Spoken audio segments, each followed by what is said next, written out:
ژانری تاوانکاری چییە و تایبەتمەندیەکانی چین؟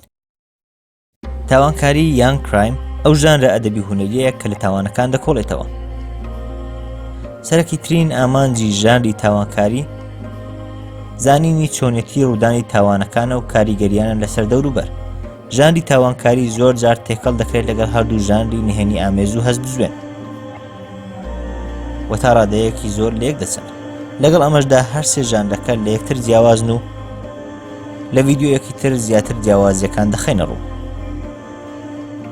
بەڵام دەتوانین بڵێین گەورەترین جیاوازی ژانری تاوانکاری لەگەڵ ژانرەکانی تر ئەوەیە کە تا ئاستێکی زۆر درامای تێدایە. بە جۆرێک قوربانیەکانی تاوانەکە و لایەنە کارتێکراوەکان بەرجەستە دەکات کە لە چبارێکی نائاساییدا دەژین و داڕمانێکی دەرونیان تێدا بەدی دەکرێت. ژانری تاوانکاری بەتەنها زۆر ناچێتە ناو لێکۆڵینەوە لە چۆنیەتی ڕوودانی تاوانەکان و دۆزینەوەی نهێنیەکان. بەڵام وەک باسمان کرد بەهۆی پەیوەستی ژانرەکان بەیەکەوە زۆر جار تێکەڵ بە ژانری وەک نهێنی ئامێز و هەست بزوێن دەکرێت تا لەگەڵ دەرەنجامەکانی تاوانەکان نهێنی چۆنیەتی ڕوودانی تاوانەکانیش ڕوون بکرێتەوە و لە هەمان کات ڕێژەی کارلێکردن لە دەوروبەریش پیشان بدات. لایەنێکی تری ژانری تاوانکاری ئەوەیە کە جەختێکی زیاتر دەخاتە سەر خودی تاوانەکە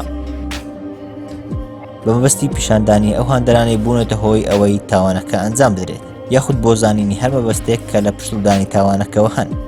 جاری واش هەیە لەوانەیە تاوانبارەکە ببێتە پاڵەوانی چیرۆکەکە و لە کۆتاییدا دەرەنجامەکان بەلای ئەودا هەڵگەڕێن. نمونەی ژانری تاوانکاری لە ئەدەب و سینەمادا گەلێکن و ناوبانگێکی یەکجاریان هەیە. لەوانە کتێبی دواتر کەس نەمایەوە لە نووسینی ئاگارتا کریستی کە یەکێکە لە پڕفرۆشترین کتێبەکانی مێژوو سەرکەوتنێکی ئێجگاری بەدەست هێناوە. چیرۆکی کتێبەکە باس لە دەکەس دەکات کە لە دوورگەیەک میێوانداری کراون. لە ناکاو بکوژێکی نادیار دەست بە کوشتنی یەکە بە یەکەیان دەکات بۆیە ئەوانیش ناچار دەبن بە یەکەوە بە دوای بکوژەکەدا بگەڕێن. کتێبەکە کراوەتە فیلمی سینەمایی و زنجیرەی تەلەڤیزیۆنی. بەناوبانگترینیشیان کورتە زنجیرەیەکە لە ژێر هەمان ناو کە لە ساڵی 2015 پەخش کرا و بینەرێکی بەرچاوی هەبوو. نمونەی ژانری تاوانکاری کتێبی دەرەچیەکە لە نووسینی ستیڤن کینگ، سیانە فیلمی جۆن ویک، کۆمیکی دێردەڤڵ کە بەم دوایانە کرا بە زنجیرەیەکی سەرکەوتووی نێتفلیکس. ئەمە کورتەیەک بوو لەبارەی ژانری تاوانکاری و تایبەتمەندیەکانی. بە هیوای